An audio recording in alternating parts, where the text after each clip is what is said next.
Juliver Modesto Podcast, o seu canal de legislação de trânsito.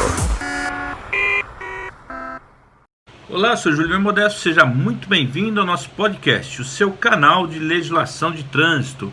Este é o episódio número 120, gravado na terça-feira, dia 7 de julho de 2020, no oferecimento do Sind Autoescola SP, Sindicato de Auto e Motoescolas e Centro de Formação de Condutores no estado de São Paulo.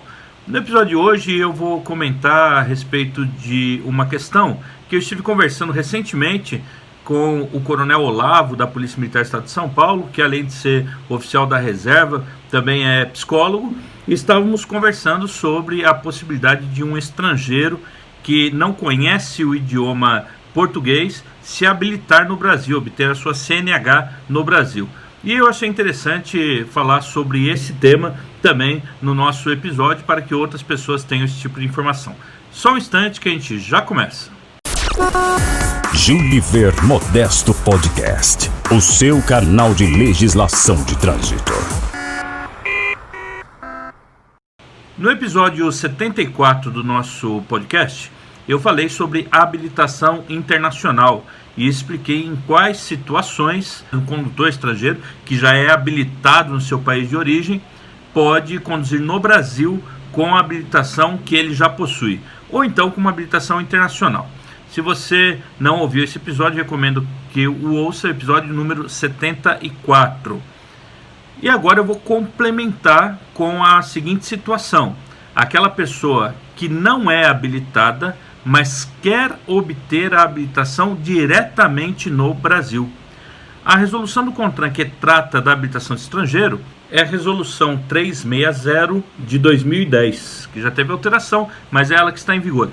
E lá no artigo 4º desta resolução, depois de trazer quais são os requisitos para a validade de uma habilitação internacional, nós encontramos a seguinte previsão: o estrangeiro não habilitado, com estada regular no Brasil, pretendendo habilitar-se para conduzir veículo automotor no território nacional, deverá satisfazer todas as exigências previstas na legislação de trânsito brasileira em vigor.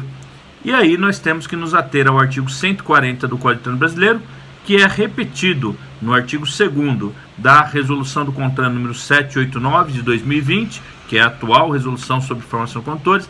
Falei sobre ela no episódio anterior. Tanto no 140 do CTB, quanto no artigo 2º da resolução 789, nós encontramos como um dos requisitos saber ler e escrever.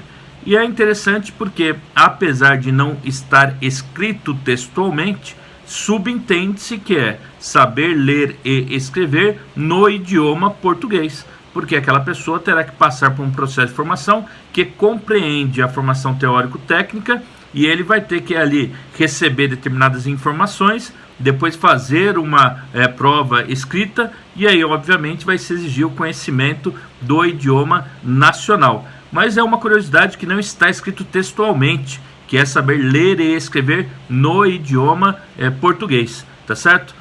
Além disso, além do que a gente encontra nesses dois artigos que eu citei, a pergunta que me foi feita na sequência foi a seguinte: não é prevista a possibilidade de tradução simultânea para que a pessoa faça o curso teórico e possa receber de um tradutor ali as explicações no seu idioma? E a resposta é que não. A única possibilidade que há na legislação de trânsito é a tradução para a pessoa com deficiência auditiva. Falei sobre essa questão no episódio número 100 do nosso podcast, que inclusive foi ao vivo, quando eu completei aí os 100 episódios do nosso podcast. Falei sobre tecnologia assistiva. Fora a possibilidade de um tradutor para a pessoa com deficiência auditiva, não há tradutor ou intérprete para alguém que não conhece o idioma português. Para que aquele estrangeiro, seja chinês, que foi o caso da pergunta que foi feita, ou qualquer outro condutor estrangeiro, se habilite no Brasil, obtendo a carteira nacional de habilitação do nosso país, ele vai ter que primeiro conhecer o idioma que nós utilizamos aqui, tá certo?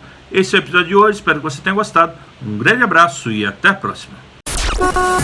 Juliver Modesto Podcast, o seu canal de legislação de trânsito.